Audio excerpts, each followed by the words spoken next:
Me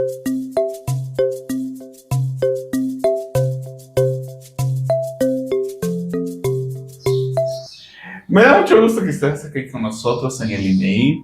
Ya les platicaré un poquito quién es. Y nos encontramos aquí en un nuevo proyecto que es el podcast El Mundo Infantil, Psique, Cuerpo y Educación.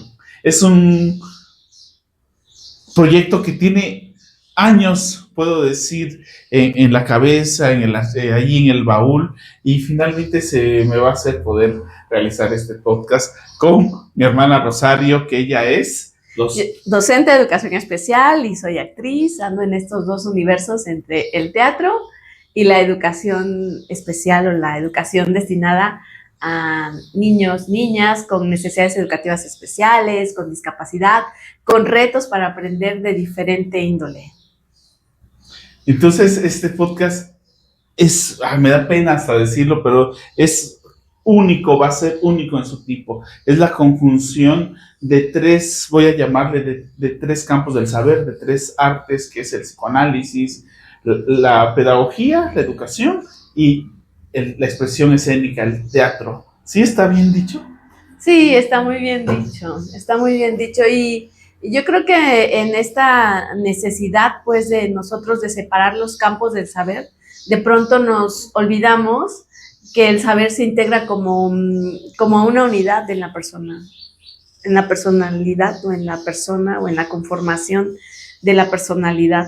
No podemos separarlos y lo que ha ocurrido en la escuela es que obviamente se le da mucha importancia o mayor importancia a los saberes que son académicos, pero pues desafortunadamente para los niños y las niñas que yo atiendo, esos saberes considerados dentro de una currícula o académicos, a veces no pueden ser alcanzados por ellos, sí, porque ni siquiera pueden expresarlos. Entonces hay que buscar otras formas de expresión que nos digan quién es esa persona con la que estamos al frente, qué es lo que quiere decir, qué es lo que necesita decir y que no está pudiendo articular, ¿no? Para poder, pues eso, seguir adelante y seguir desarrollándose.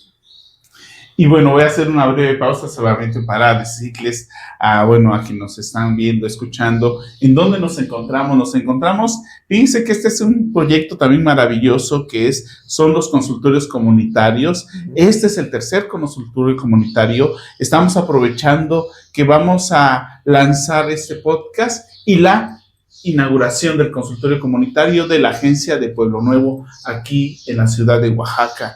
Entonces, es todo un proyecto muy ambicioso al respecto de la salud mental, el cuidado de la vida psíquica, que ya les iremos platicando un poco más, seguramente a lo mejor en este espacio o en otros que tenemos, pero los invitamos a que visiten nuestra página web. Ahí pueden conocernos, darse cuenta un poquito de la dimensión de lo que el Instituto de Estudios e Investigación intenta insertar en la cultura oaxaqueña. Y bueno, nada más era ese breve comentario para iniciar nuestra conversación en el tema con el cual inauguramos, que precisamente, dado el contexto, es el nacimiento de un espacio, escuchar la infancia en la comunidad. Eso es muy importante. Creo que esto que hacen ustedes es muy, muy importante y trascendental, porque están acercándose a la comunidad. Generalmente las personas, cuando necesitan apoyo, acuden a él cuando ya de verdad no pueden más, o a veces ya no acuden.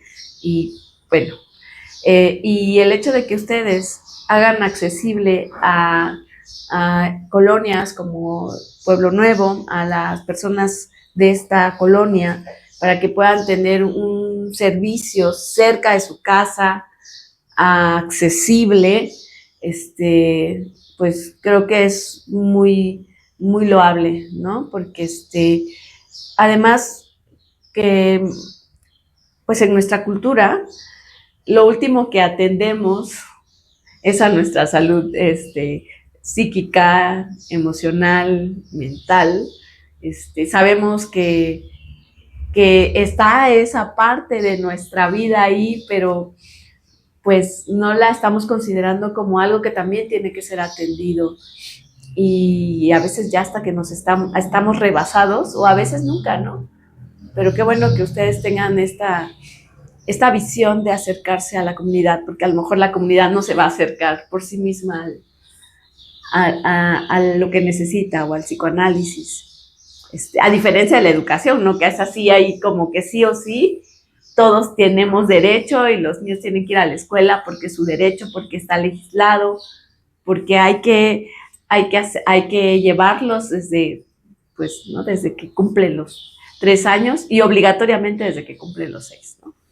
Entonces, creo que es fundamental y les felicito por este nuevo espacio.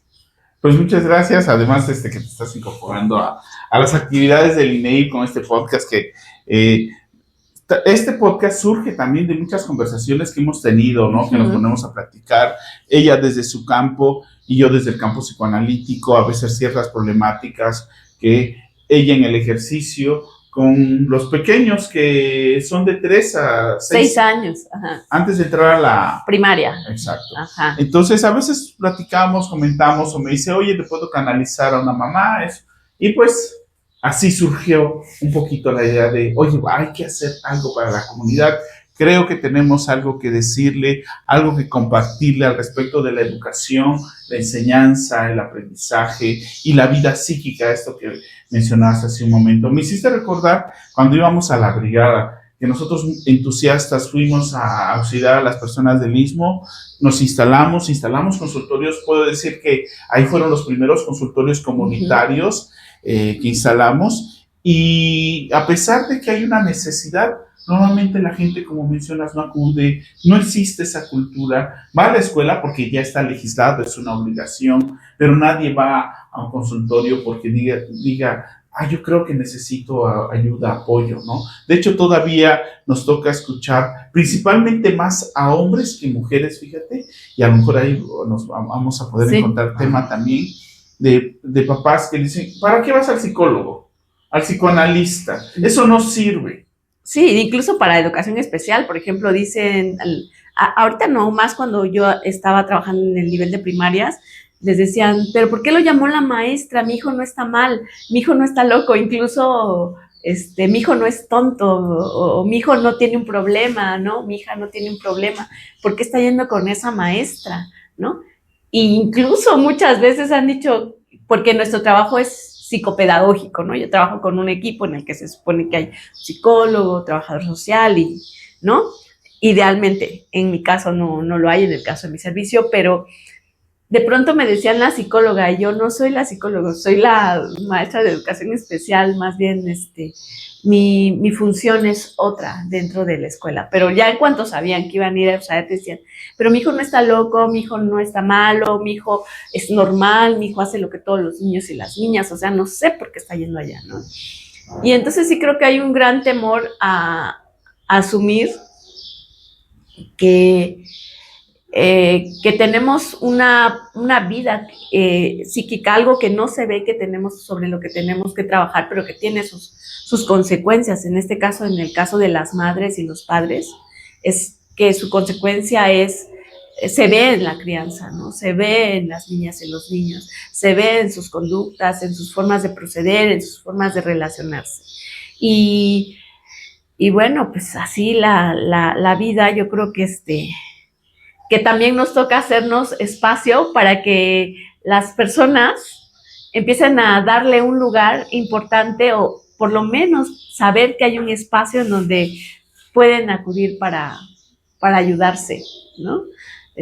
Sí, yo me acuerdo que cuando se iban a las brigadas, iban junto con los víveres, ¿no?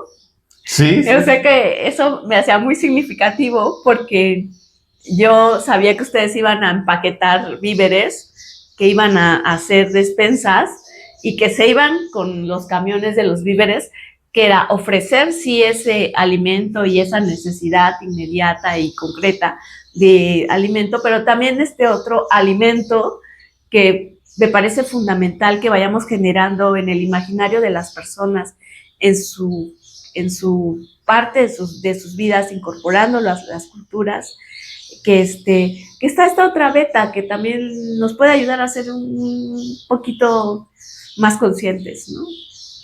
Sí, voy a aprovechar lo que acabas de introducir con una de las preguntas que tenía preparada para responder en este podcast, que es al respecto de la etiqueta. ¿Cómo responden los papás cuando, ya nos comentabas un poco, cuando los canalizan, se podría decir, Sí, los canalizan. con el equipo USAER? Que eso me parece muy interesante, esta estructura, y que valdría la pena también decirle a nuestro público esta estructura que tiene el USAER, que son...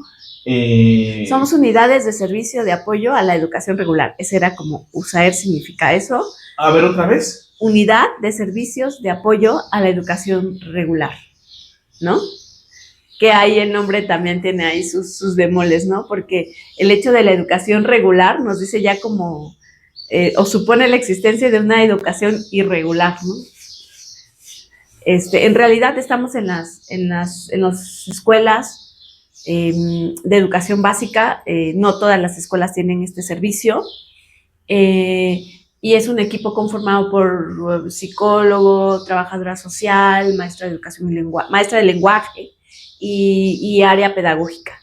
En mi caso, yo soy del área pedagógica, pero también hago el área de lenguaje. Las conjunto porque no tenemos en mi servicio ni trabajadora social o trabajador social ni especialista en el área de comunicación y lenguaje. Pero como yo tengo esa otra formación, pues digamos que puedo, con las herramientas que tengo, conjuntar esto, ¿no? Y bueno, lo que damos es un apoyo a esa población de la escuela que no está pudiendo integrarse porque pues no tiene la facilidad o tiene más bien algunas limitaciones o algunas barreras que no le permiten aprender, que tienen un desarrollo significativamente diferenciado desde su grupo, ¿no? Desde su grupo de referencia. Que aquí es importante también decir, ¿no? Que nos está ambientando el contexto y que así como nos ambienta el contexto y el contexto que nos permea, que estas barreras que presentan este alumnado, generalmente nosotros antes las veíamos como que es de los niños o de las niñas per se, y en esta nueva visión es el contexto sobre el que tenemos que trabajar.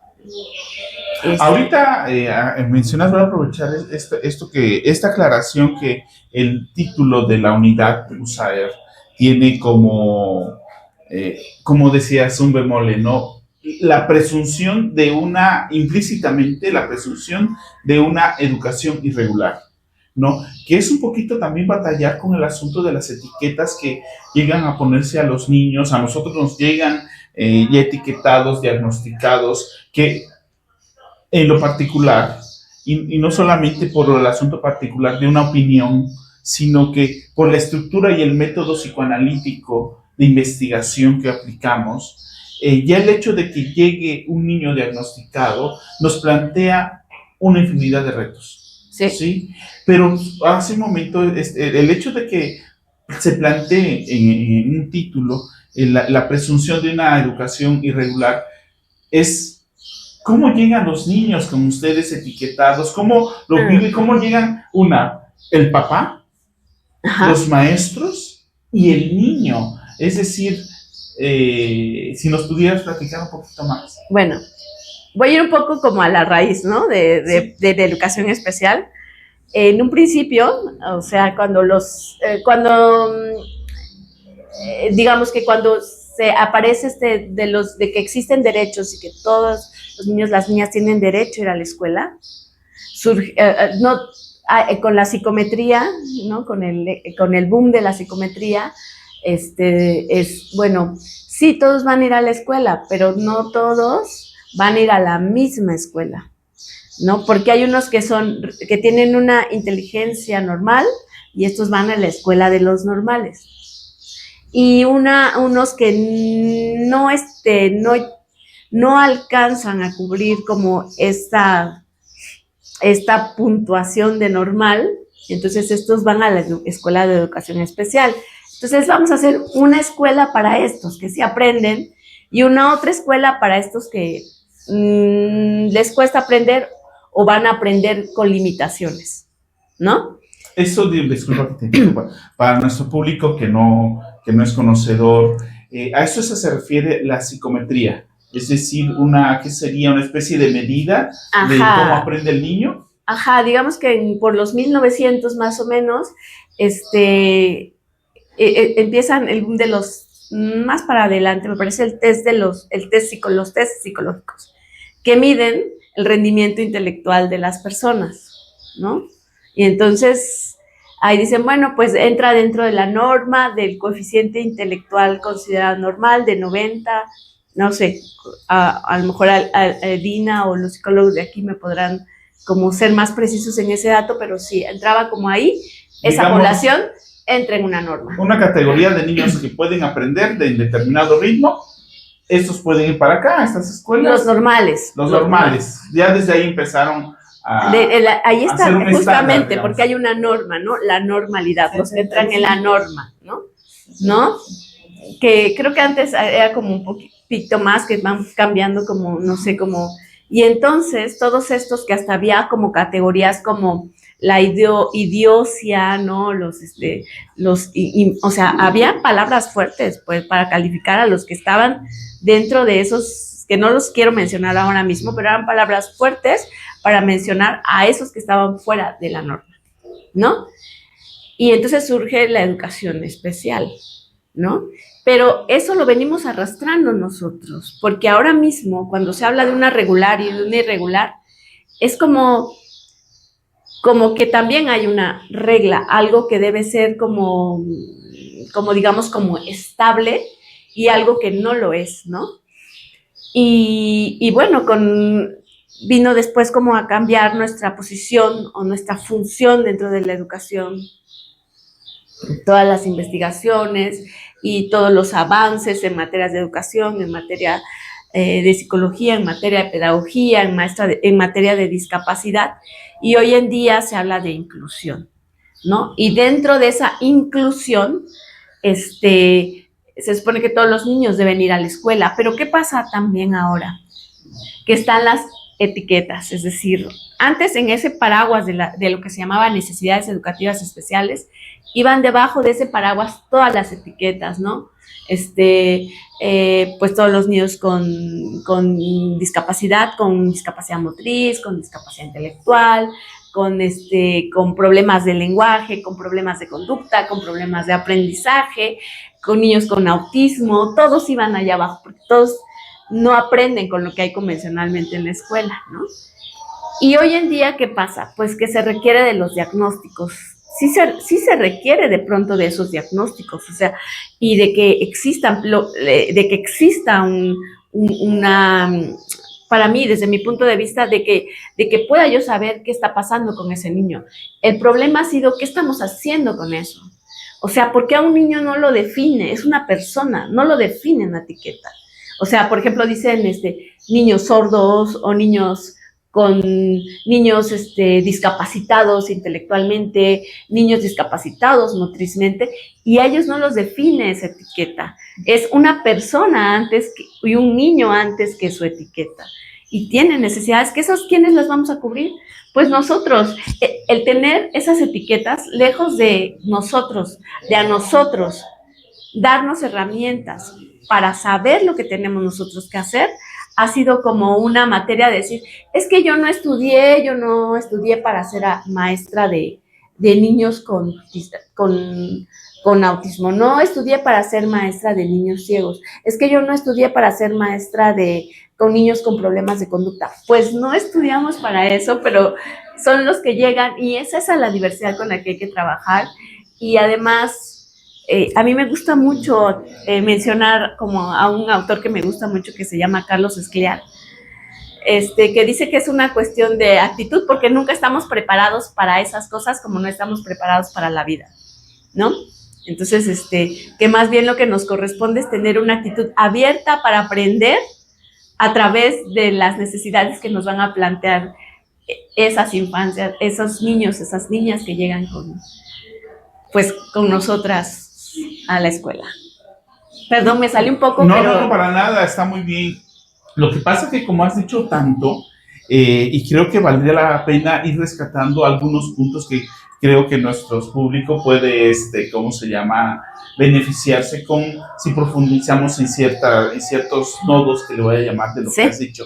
Bueno, y aprovecho la interrupción para decir, si escuchan al que compra colchas, colchones y lavadoras y todo el fierro viejo que vendan, es porque estamos en el pasillo de la agencia de Pueblo Nuevo. El consultorio tiene ese privilegio de estar en el pasillo de Pueblo Nuevo. Entonces, la explanada es muy bonita, hay pájaros, hay personas hablando, así que eso lo vamos a ir integrando de esta manera, de que si se escucha, es porque estamos en este espacio que es nuevo para nosotros, el consultorio comunitario de la Agencia de Pueblo Nuevo. Mencionaste varias cosas que se me hace importante rescatar. Uno, el asunto de los diagnósticos, la importancia que tiene. Es decir, no podemos partir sin diagnóstico. Y mencionabas que creo el problema es el uso que les damos. ¿Cómo lo vamos manejando? Voy a utilizar la palabra al respecto de algo que nos comentabas un poquito antes de entrar al podcast, al respecto del significado del vocablo infante, ¿no? Es como los sujetos, no solamente los niños, permitimos ser hablados por el diagnóstico. Creo que ese sería el término, y no tanto de ese lugar que ocupa yo como investigador, pero tú ahora sí que te he diagnosticado, porque es cómo lo introyectas y cómo permites que eso te hable. Cuando estabas mencionando esto, me acordé de ciertos comentarios que nosotros trabajamos con niños en Infancia es Destino, de los niños, es que bueno, perdón por la expresión, así lo dicen los niños, es que yo soy tonto, ¿no?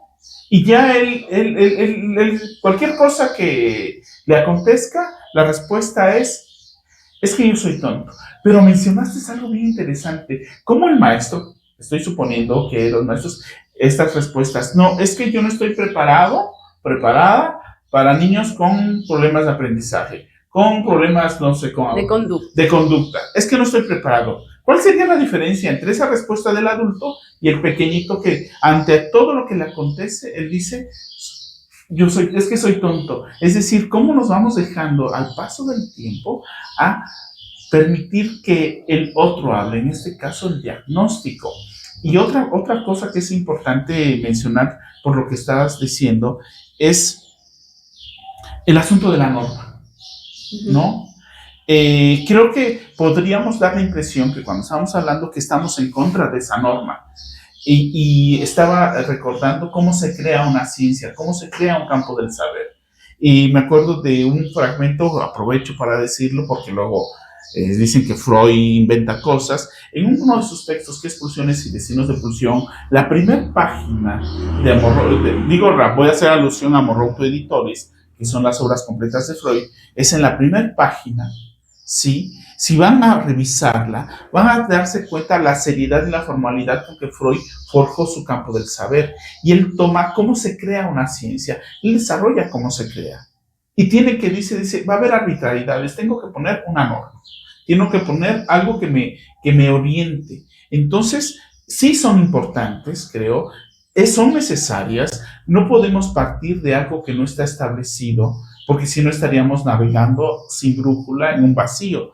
Pero lo que mencionabas me parecía interesante. Creo que, no sé si pudieras irnos explicando cómo lidian ustedes con este asunto de cómo los niños, cómo los papás se hacen hablar por el diagnóstico, y más en una situación muy álgida en la cual ustedes conviven.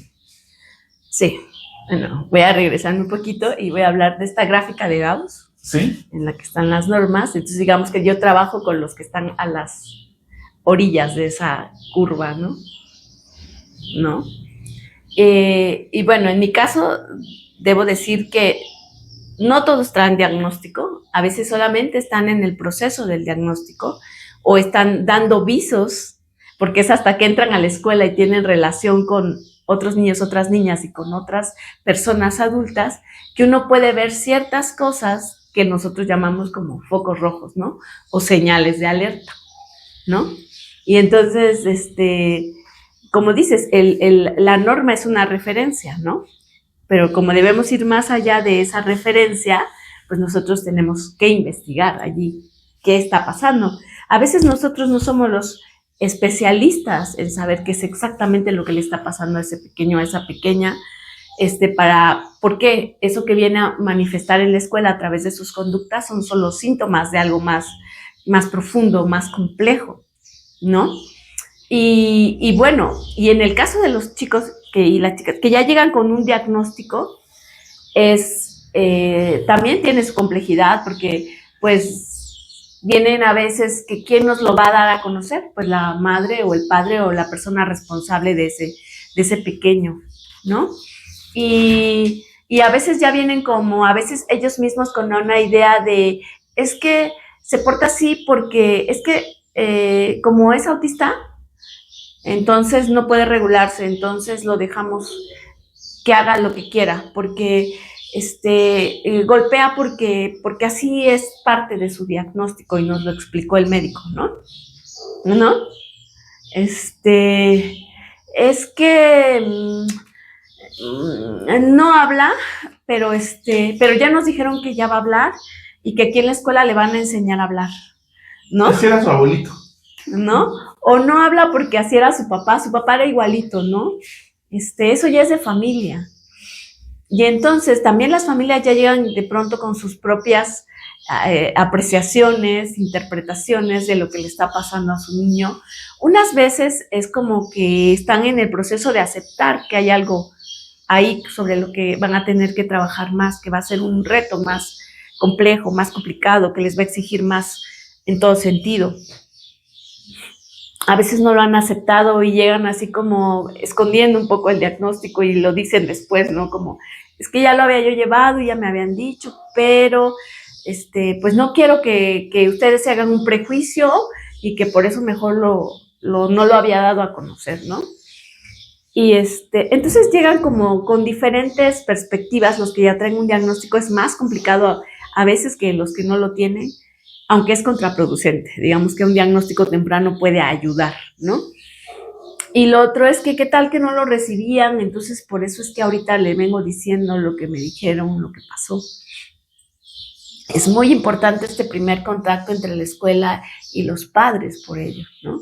Y luego, pues en el caso de las maestras y de los docentes en general, es decir, hay un miedo, ¿no? A decir, a veces no tengo las herramientas, o una resistencia a decir, híjole, es que me va a requerir de más tiempo, de otros materiales, de además de lidiar con estos 20 o con estos 15 o con estos 18, es lidiar con que va a valer como por 5, ¿cómo le voy a hacer? Y entonces sí es una cosa muy complicada de conciliar las necesidades de ese pequeño, las expectativas de la familia y las posibilidades y las condiciones de la escuela y de las docentes.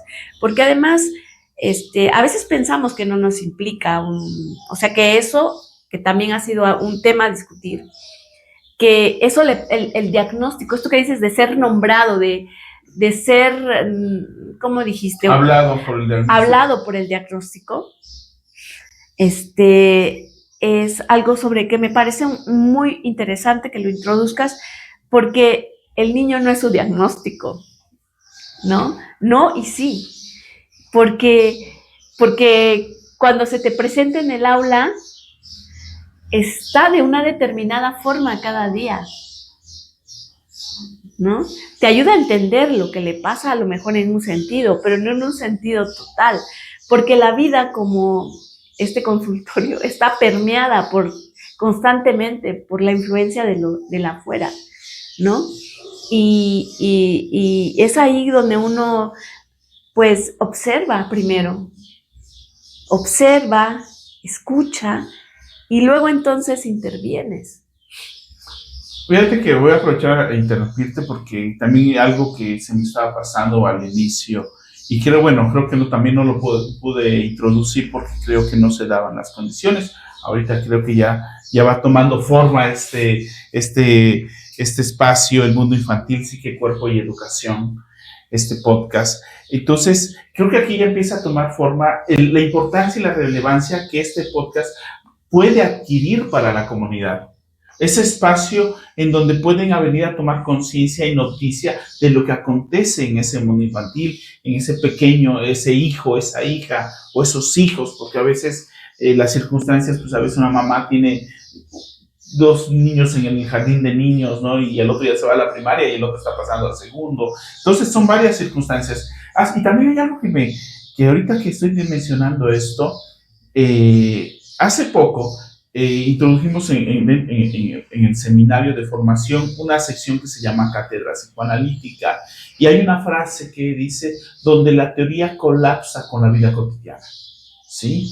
Podríamos decir que incluso podría aplicarse también en ese trabajo que ustedes hacen en la escuela, donde la teoría, el saber colapsa con eso que te encuentras en el aula, en el salón de clases. Y detrás de esas funciones que va a tener este podcast, creo que también vale la pena que va a rescatar y poner en conciencia la labor del docente o del maestro, porque a mí hay algo que, bueno, aquí en Oaxaca, el conflicto magisterial que tomó una dimensión política, social, cultural, y hoy los maestros me da la impresión que sufren de una injusticia, ¿no? No se mira el trabajo que hacen, ¿sí? Y la enorme responsabilidad que cae a nivel sociedad en los hombros, y que los papás creo que van y dejan a los hijos, y tú mencionabas algo, cuando, tomando la idea de la educación regular, cuando tengo niños a los cuales que yo no me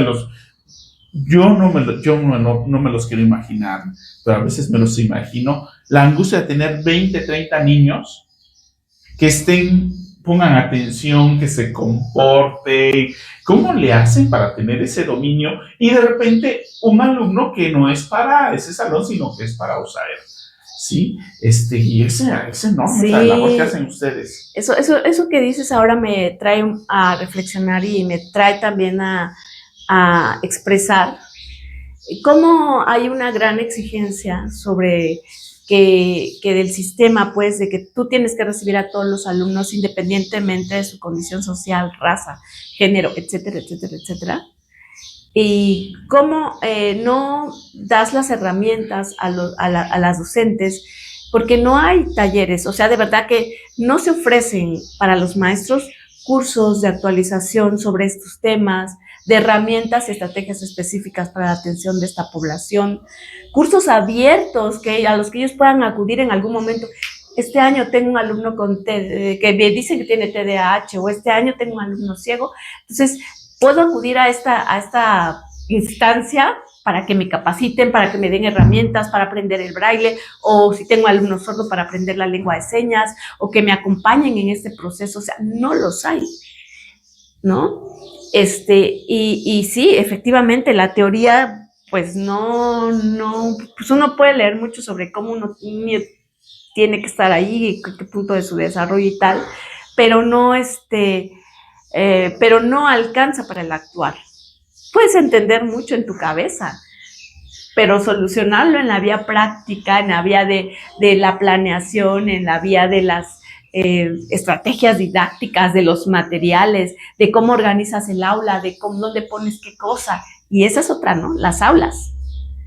O sea, las aulas están diseñadas de una manera que a veces no permite una organización de espacios organizados que mucha de esta población necesita. Por ejemplo, hay los chicos y las chicas necesitan orden, que a veces en su casa no lo hay, pero en la escuela sí necesitan. Orden es decir, aquí va esto, aquí va esto, aquí va aquello, aquí va aquello, aquí voy a encontrar a ello, esto otro. Eso les da certezas. Fíjate que, ahorita que mencionas cómo están construidas las escuelas, hace tiempo escuché a una docente de nivel primaria y que daba clases, si no mal recuerdo, me dijo en Miahuatlán, ¿sí? Era sobrina de una de las tías, ¿no? Ella. Estábamos platicando y algo que me comentó es la idea que ella tenía, dice, porque ella sacaba a sus alumnos al patio donde había un árbol a darle clases.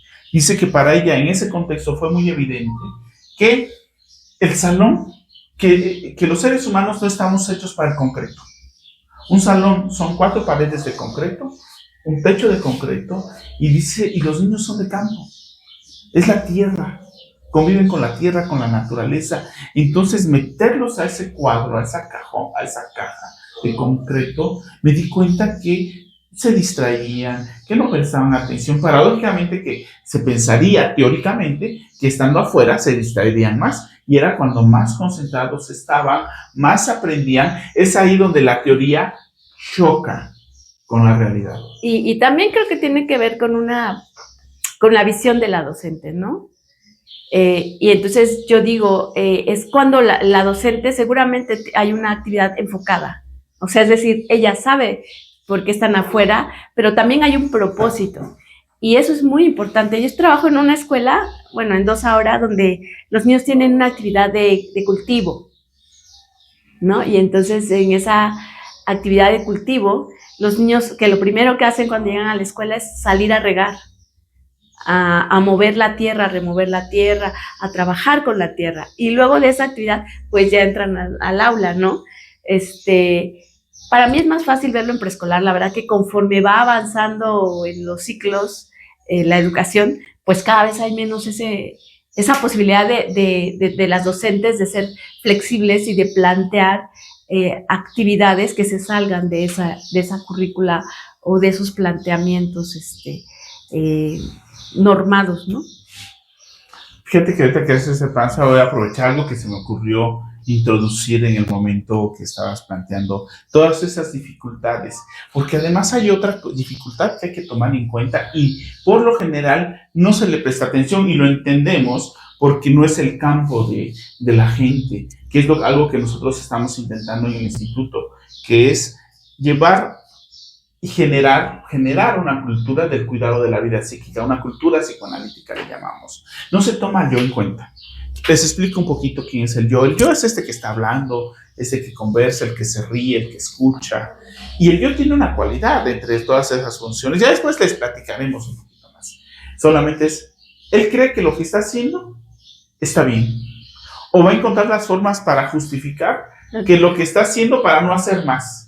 Esa es una función del yo.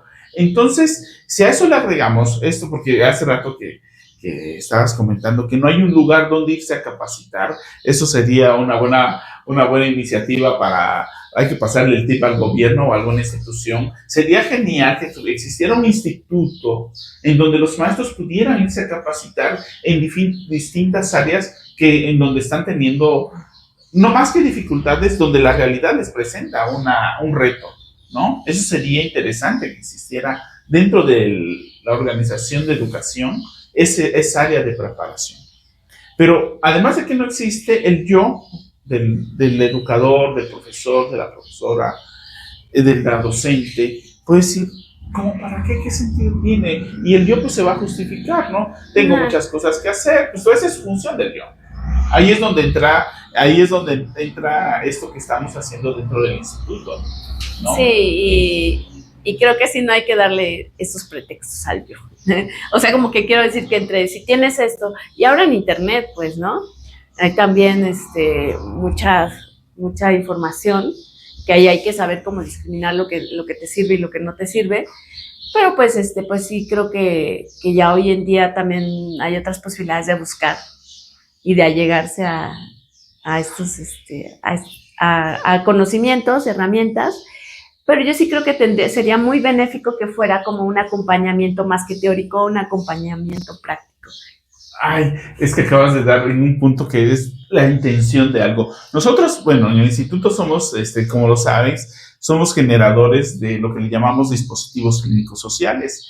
Tenemos Infancias Destino, tenemos la troupe teatral, que ahorita esperemos que la retomemos, muchas cosas tenemos, ¿no? Pero hay la brigada que hicimos, y esos dispositivos que tenemos están ahora bajo la sombrilla de algo que le llamamos Tejiendo Vidas, y de ahí se desprende que es psicoanálisis para la comunidad y la infancia. No lo dije completo, es Tejiendo Vidas, psicoanálisis para la ciudad, para la comunidad y las infancias.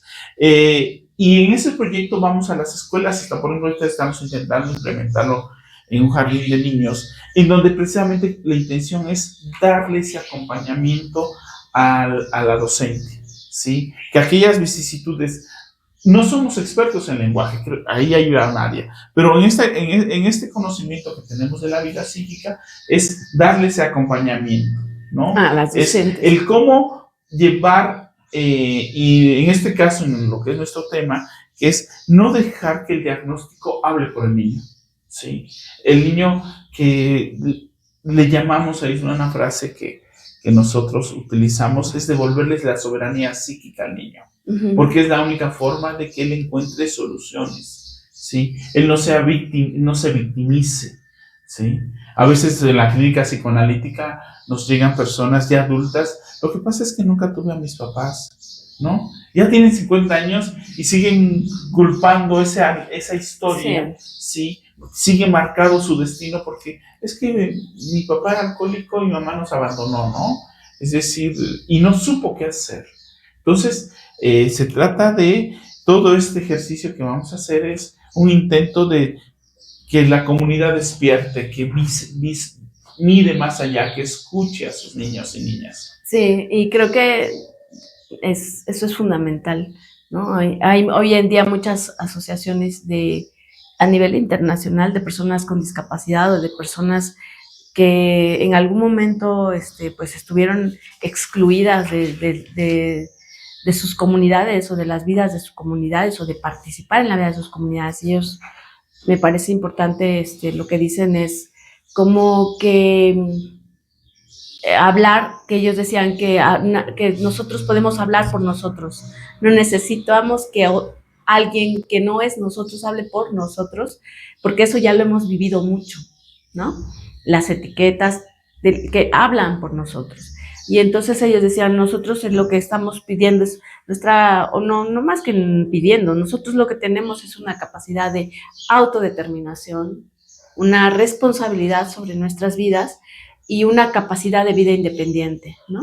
Claro, hablaba de personas que tienen estas limitaciones funcionales, pero que ya hoy en día encontraron el lugar y encontraron también la manera de hacerse escuchar y de vivir y de formar parte de su comunidad, pero hay muchos que no lo logran, ¿no? Y creo que en la infancia es esa etapa crucial en donde nosotros también desde ahí podemos a las niñas y a los niños, no sé si devolverles, pero sí visibilizar la responsabilidad que ellos mismos tienen también. La familia, ahí hay que trabajar muchísimo con las madres, con los padres, con las maestras, ¿no? En una nueva conciencia y en una nueva responsabilidad de qué tan responsable soy yo y qué tanto tengo que hacer yo para promover que esa niña, que ese niño logren autonomía, ¿no? Y eso es muy importante. Había apuntado una cosa que me gustó de un hombre que se llama Álvaro Restrepo, creo que eso sería como algo con lo que me gustaría ir cerrando, es que la educación no sirve absolutamente para nada a menos que nos ayude a descubrir quiénes somos, ¿no? Y entonces los niños y las niñas están descubriendo quiénes son. Ay, repítenos esa frase porque creo que es Restrepo es un sujeto que es. La educación no sirve absolutamente para nada a menos que nos ayude a descubrir quiénes somos. Sí, a mí me encanta esa frase porque también la podemos utilizar un poquito para el campo psicoanalítico. Y ¿no? A lo mejor podemos adelante tocar como un punto que él tiene tuvo algo que se llamaba el colegio del cuerpo. Él tuvo una infancia muy compleja, muy complicada, que uno diría cuáles son las esperanzas ahí, ¿no? Pero él, a través de la danza, logró encontrar su vocación en la vida y su función para este mundo, ¿no? Entonces, es muy importante porque justamente esta trascendencia, ¿no? De que decir, bueno, es que como no tengo padres, como viví en un orfanatorio como tal, viví en un lugar de mucha violencia, pues no puedo salir de aquí, ¿no? Pero creo que hay otras circunstancias que nos pueden ayudar y entre ellas otros referentes como la escuela, como las maestras, como todos estos lugares en los que de pronto nos incluimos de la vida social que pueden ser pues muy formativos. Sí, pues fíjate que acabas de, ¿cómo se dice?, de darle en el clavo para el siguiente tema. Creo que podríamos retomar este tema, que acabas de introducir, porque además creo que así como vamos hoy, nuestro tema es este nuevo espacio que estamos construyendo, este nuevo espacio que es este podcast, este nuevo espacio que intentamos abrir para madres, padres, niños de escucha, para las infancias, también, y que tiene que ver con la educación, el psicoanálisis, y esto que tiene que ver, que acabas de traer a colación, que es el cuerpo. ¿Cómo habla el cuerpo en el jardín de niños, en las escuelas? De cómo habla ese cuerpo, a pesar de que hemos mencionado que el niño es hablado por los diagnósticos, el cuerpo se rehúsa a ser hablado por él. Entonces, y ahorita que mencionas a Restrepo, que me parece genial, que ese sería el tema o la línea de nuestro siguiente podcast. Yo traía aquí un tema para ya dar el tema, pero me parece mejor esto que acabas de proponer y ya ese tema lo vamos dejando abierto. Pues creo que nos podemos ir despidiendo. Me encantó, de verdad, me encanta mucho estar aquí contigo, mi hermana querida, Rosario, que ahí por ahí era el tema, pero ya tocaremos ese punto.